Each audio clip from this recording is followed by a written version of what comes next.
Aula 37. Conteúdo: linguagem figurada, figuras de palavra, metáfora e metonímia, figuras de pensamento, antítese e paradoxo. Habilidade: reconhecer efeitos de sentido decorrentes de escolha de palavras ou expressões. Descritor 22. Bem-vindos a mais um momento do nosso Saber Mais, este momento em que nós aprofundamos os nossos conhecimentos a respeito da língua portuguesa e, claro, sempre com a intenção de utilizá-la para alcançar nossos sonhos como uma ferramenta para a nossa comunicação e também para que você possa ter um bom êxito nos exames. Então, na aula de hoje nós vamos falar sobre linguagem figurada, as figuras de linguagem, algumas que já foram mostradas para vocês aí no início, no conteúdo da nossa aula. Então, vamos começar a nossa aula. Observe aí na cartela o primeiro conceito que nós temos, figura de palavra. A figura de palavra consiste na substituição de uma palavra por outra, isto é, no emprego figurado, simbólico, ou seja, uma relação muito próxima de contiguidade, ou seja, por uma associação, uma comparação, uma similaridade.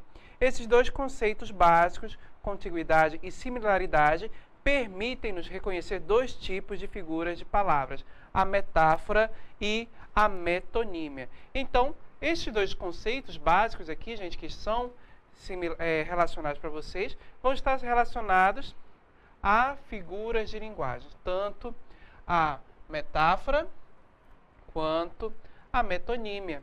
Um vai aproximar palavras e termos através de aproximações com similaridades, não é?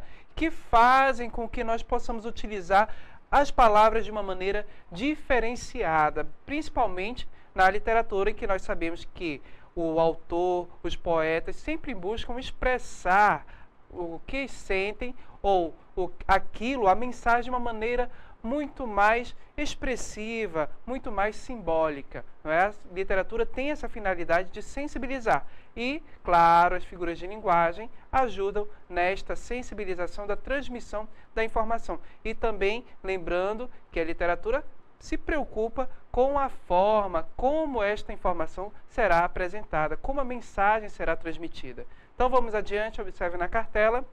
Temos aí a metáfora, a figura de linguagem, que consiste no emprego de uma palavra com sentido que não lhe é próprio ou comum, sendo esse novo sentido resultante de uma relação de semelhança, de interseção entre dois termos. É uma comparação indireta. Então, perceba que a metáfora, esta figura de linguagem, ela vai ser estabelecida através de uma relação de semelhanças, uma aproximação de sentidos. É uma comparação indireta. Por que indireta? Porque aqui na metáfora nós não vamos ter a presença dos termos comparativos. Então, olha um exemplo aí.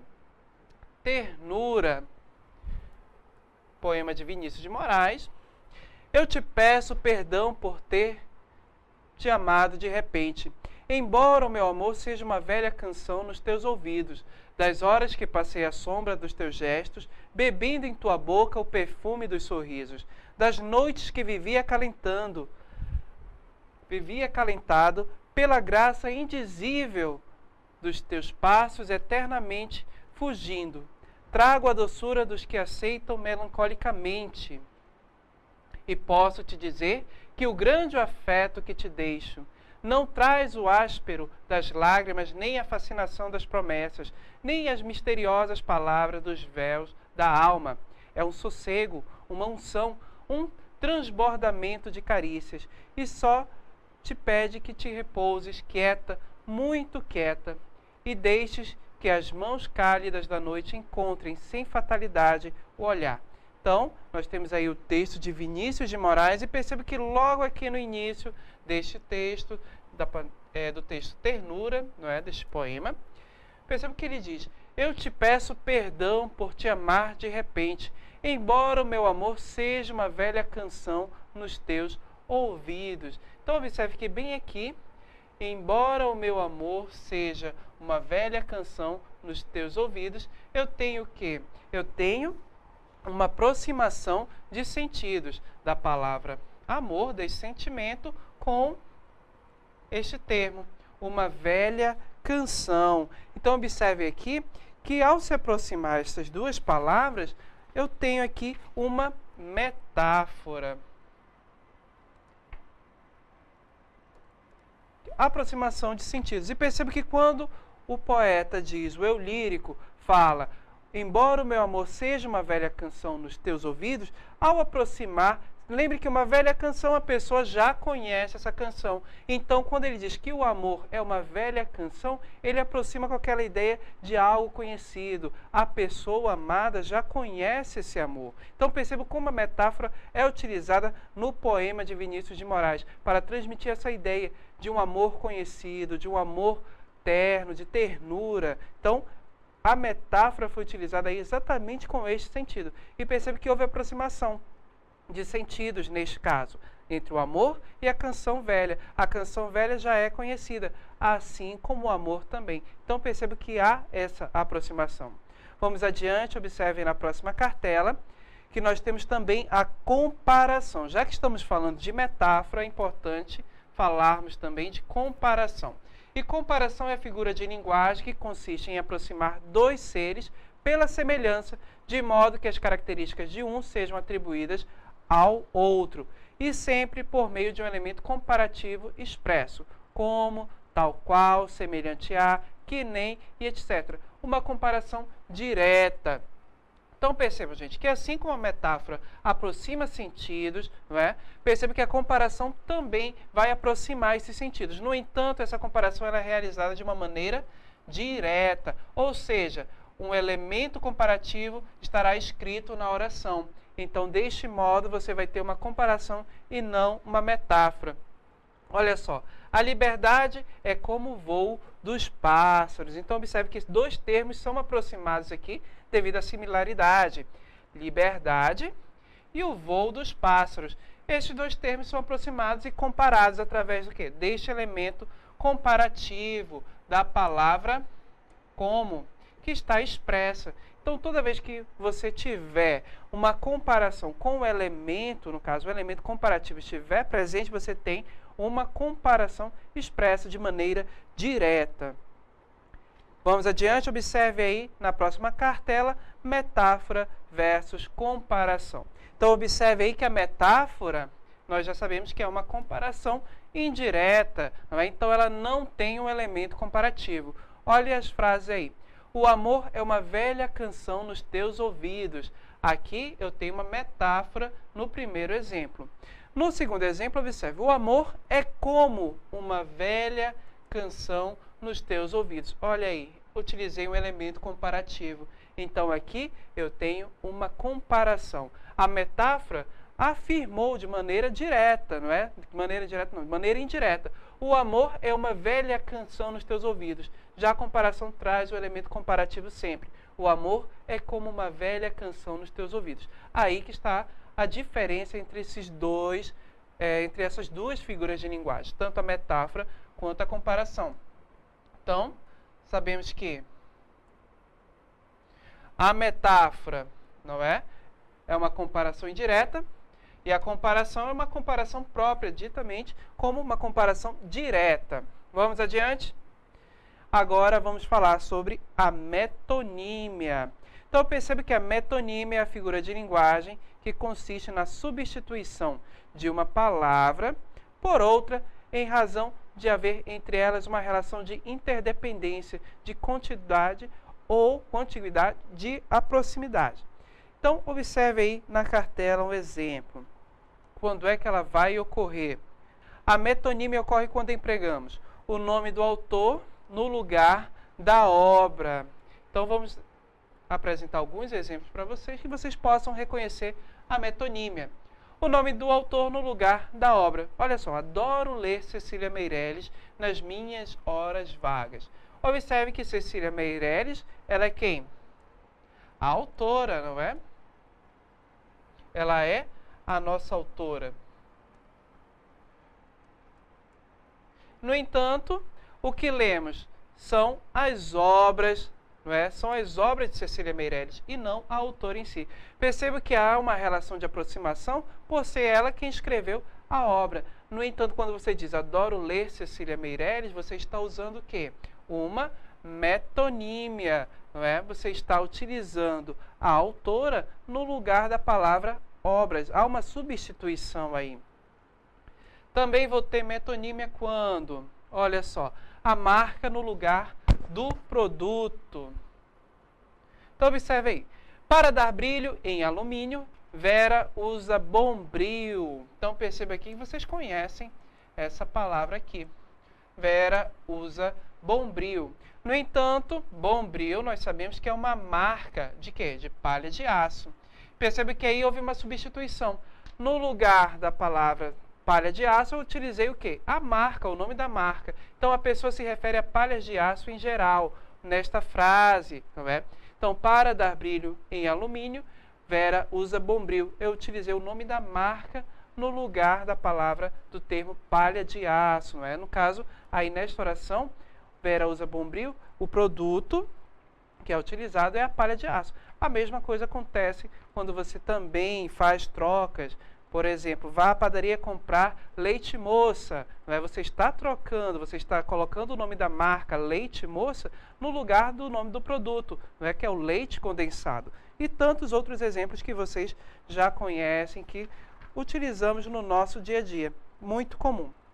Não é? Então, essas foram as figuras que nós acabamos de analisar. As primeiras, não é? As figuras de palavra. Agora vamos partir para um outro tipo de figura de linguagem que vai trabalhar com sentido. Então observem na próxima cartela as próximas figuras de linguagem que nós vamos estudar. A antíntese. Olha só, a antíntese, no caso, é uma figura de linguagem que emprega na mesma frase palavras de sentidos opostos. Observe que a antíntese ela vai ter esta função de empregar palavras de sentidos opostos na mesma frase, na mesma oração. Então, vamos observar isso. Então, para que nós possamos compreender a antíntese, vamos assistir um vídeo para que nós possamos analisá-lo e compreender esta figura de linguagem.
Assim vou vivendo, sofrendo e querendo esse amor doentio. Mas se falto pra ela, meu mundo sem ela também é vazio. Muito bem, acabamos de ouvir a letra, no caso a música, a canção Entre Tapas e Beijos. E agora vamos observar algumas questões com relação aos sentidos e as palavras que foram utilizadas nesta música. Observe aí na cartela. Então, perceba aí, entre tapas e beijos. Na letra da canção nós temos, perguntaram para mim se ainda gosto dela.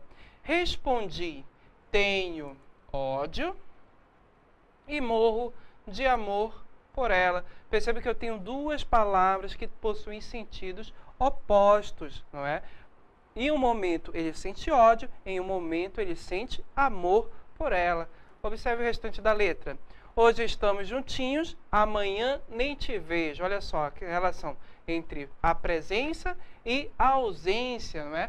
Hoje estamos juntinhos. Então perceba aqui que eu tenho algo presente. Quando eu digo amanhã nem te vejo, eu tenho a ausência. E perceba aí, separando e voltando, palavras que também têm sentido oposto, não é? As duas palavras têm sentido oposto. A gente segue andando entre tapas e beijos. Então percebo que na letra da canção, a todo momento foram utilizadas palavras que possuem sentidos opostos, não é? Em um momento ele sente amor, em um momento o eu lírico sente ódio, em um momento ele está junto, em outro momento ele está ausente. Então percebo que quando nós utilizamos essas palavras de sentidos opostos na letra da música, na canção, o que causa, não é? Qual é o efeito de sentido que essas palavras trazem para o nosso texto?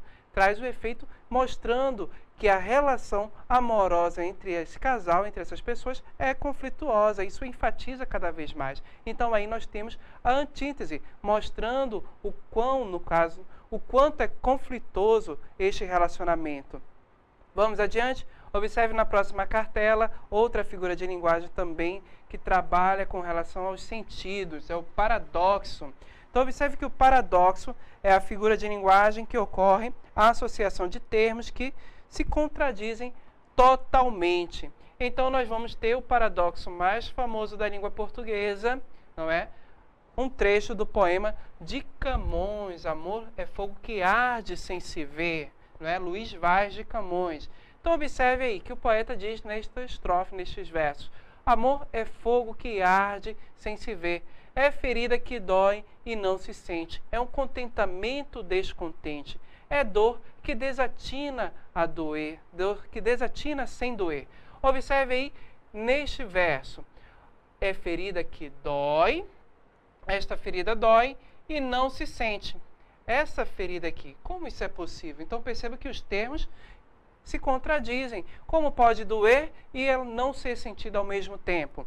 É um contentamento descontente, não é? Então observe aí que o amor é um contentamento, mas ao mesmo tempo ele também é descontente. Então aqui eu tenho paradoxo, não é?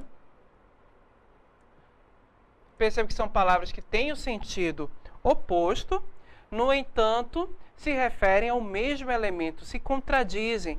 E quando o poeta, o eu lírico, utiliza o paradoxo, aí ele reforça essa ideia de contradição do amor, em que um momento você está super feliz com a pessoa amada e um momento você está aflito devido a ciúmes ou outras situações. Então perceba que ele, ao utilizar o paradoxo, ele enfatiza, ele reforça essa ideia de contradição que é o sentimento, não é? De contradição que o amor possui. Vamos adiante, observe aí na próxima cartela. Nós vimos que tanto o paradoxo, não é, quanto a antítese trabalham com sentidos, com palavras que têm ideias opostas, não é, que trazem sentidos opostos. Agora observe a diferença entre a antítese e o paradoxo. Então, olha aí na cartela. Eu sou idoso, você é jovem. Então, aqui nós temos as palavras idoso e jovem, não é? Palavras que possuem sentidos opostos. No entanto, a quem essas palavras estão se referindo? Idoso é este sujeito aqui, não é? A pessoa que está falando. Jovem é a pessoa com quem eu estou falando. Perceba que a referência ao sujeito são duas pessoas diferentes. Uma é idosa, a outra é jovem. Agora, no outro exemplo, eu sou um jovem idoso. Perceba aí que quando ele diz eu sou um jovem idoso, também estão sendo utilizadas palavras de sentidos opostos, jovem e idoso. No entanto, a qual termo essas palavras se referem? Ao sujeito, não é a pessoa que está falando. Percebam que a referência aqui é a mesma pessoa. Então aqui eu tenho um paradoxo, como uma pessoa pode ser jovem e pode ser idosa ao mesmo tempo. Perceba que são termos que estão se contradizendo. Então a diferença está justamente ao termo em que nós utilizamos como referência. A antítese, as palavras de sentidos opostos vão ter referências diferentes, vão se referir a termos diferentes. Já o paradoxo não. A referência vai ser sempre para o mesmo termo, não é? Eu sou um jovem idoso. Como a pessoa pode ser ao mesmo tempo jovem e idosa? Perceba que aí é a contradição expressa neste texto.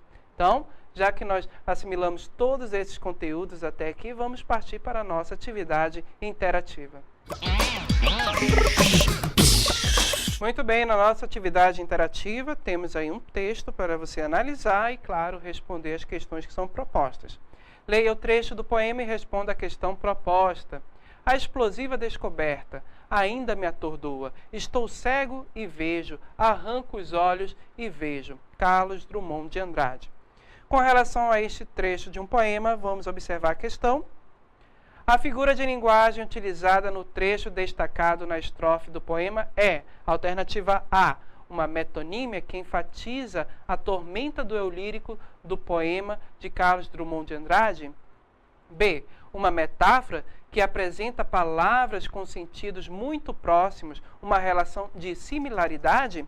C, uma comparação que apresenta palavras de sentidos opostos com o mesmo referente? D, um paradoxo que intensifica a ideia de tormento sentida pelo eu lírico após a descoberta explosiva? Ou alternativa E, uma antítese que reforça o tormento do eu lírico com a explosiva descoberta? Então, leia o texto mais uma vez, analise as alternativas, você tem que identificar a figura de linguagem presente, também tem que identificar qual é a ideia que é transmitida, não é, com essa figura de linguagem para poder chegar à resposta correta. Agora chegou a hora da nossa correção do exercício. Então, vamos visualizar mais uma vez o nosso texto. Então, olha aí, leia o trecho do poema e responda a questão proposta. A explosiva descoberta ainda me atordoa. Estou cego e vejo, arranco os olhos e vejo. Então, é um trecho do poema de Carlos Drummond de Andrade, que nós acabamos de lê-lo, não é? Então, vamos partir para as questões. Observe aí. A questão diz, a figura de linguagem utilizada no trecho destacado na estrofe do poema é. Então, estamos procurando qual foi a figura de linguagem utilizada naquele trecho destacado em vermelho. Então, qual é o trecho destacado? É exatamente este aqui. Estou cego e vejo, arranco os olhos e vejo. Então, a alternativa A diz, uma metonímia que enfatiza a tormenta do eu lírico do poema de Carlos Drummond de Andrade. Existe tormenta do eu lírico? Sim, essa ideia de tormenta existe no texto. No entanto, lembram que é uma metonímia. Uma metonímia é uma substituição de palavras através de similaridade, não é? Em que nós utilizamos um termo no lugar de outro. Um exemplo que nós vimos é a utilização do autor no lugar da obra. Lá no exemplo, leio Cecília Meirelles. Cecília Meirelles, nós sabemos que é a autora de um livro de poemas bastante conhecidos da nossa língua. No entanto, ela não é a obra em si, não é? O que nós lemos realmente é a obra da autora, é o poema. Então, nós utilizamos a palavra Cecília Meirelles, não é, este termo no lugar da obra. Então, nós fazemos aí, quando fazemos este uso, uma metonímia. E lá no nosso poema nós não temos este tipo de substituição, não é? Vamos adiante, alternativa B. Na alternativa B, ele afirma, não é? Uma metáfora que apresenta palavras com sentidos muito próximos, uma relação de similaridade. Então percebam que metáfora é exatamente essa aproximação, não é? De palavras com sentidos próximos, associando palavras. Existe essa relação de similaridade. No entanto, observem lá o trecho do poema. Estou cego e vejo, arranco os olhos e vejo. Eu não tenho uma metáfora nesse caso, não há uma metáfora aí. Então, a alternativa B não é a correta. Uma comparação que apresenta palavras de sentidos opostos com o mesmo referente. Então, ele afirma que é uma comparação. No entanto, nós sabemos que a comparação também irá ocorrer através dessas relações de similaridade, de aproximação de sentido, não é? Não com relação a palavras de sentidos opostos. Sabemos que quando nós temos as palavras de sentidos opostos, nós vamos ter ou uma antítese ou um paradoxo, dependendo, claro, do referencial e da intenção. Então, perceba aí que eu não tenho uma comparação nesse texto, não é? Estou cego e vejo, arranco os olhos e vejo. Eu tenho aqui a presença de termos que são opostos, olha só. Cego, ver, não é? A ausência de visão e a presença dela. Arranca os olhos. Olha só, quando ele diz arranca os olhos, está dando essa ideia de que não vê, mas ao mesmo tempo vê. Então, que figura de linguagem é essa? Olha só a alternativa, a letra D. Um paradoxo que intensifica a ideia de tormento sentida pelo eu lírico após a descoberta explosiva, ou a alternativa E? Uma antítese que reforça o tormento do eu lírico com a explosiva descoberta. Perceba que nestas duas questões, nessas duas alternativas, eu tenho a ideia, não é? Que reforça, olha só, de tormento do eu lírico com a explosiva descoberta, e na letra D também ideia de tormento sentida pelo eu lírico após a descoberta. Agora, é um paradoxo ou uma antítese? Temos que verificar a quem os termos se referem, não é? Então, observe aí que são palavras de sentidos opostos. Estou cego e vejo, arranco os olhos e vejo. A quem essas palavras estão se referindo? Quem é que está cego? O sujeito oculto aqui no caso, eu, não é? Então, perceba que quem está cego? O sujeito. E quem vê? O sujeito também. Quem é que arrancou os olhos? O sujeito, eu. E quem é que está vendo? O sujeito, eu também. Perceba que aí eu tenho o mesmo referente. Como a pessoa pode estar cega e ver, como ela pode arrancar os olhos e ficar cega e ver ao mesmo tempo. Aqui, há a presença do quê? Da contradição dos termos que estão se contradizendo. E sabendo quando existe essa presença de termos que se contradizem e se referem ao mesmo elemento, nós temos, no caso, um paradoxo. Não é? E a alternativa que apresenta paradoxo é a alternativa D, como vocês responderam e analisaram perfeitamente o nosso poema, não é? Esse trecho do poema de Carlos Drummond de Andrade.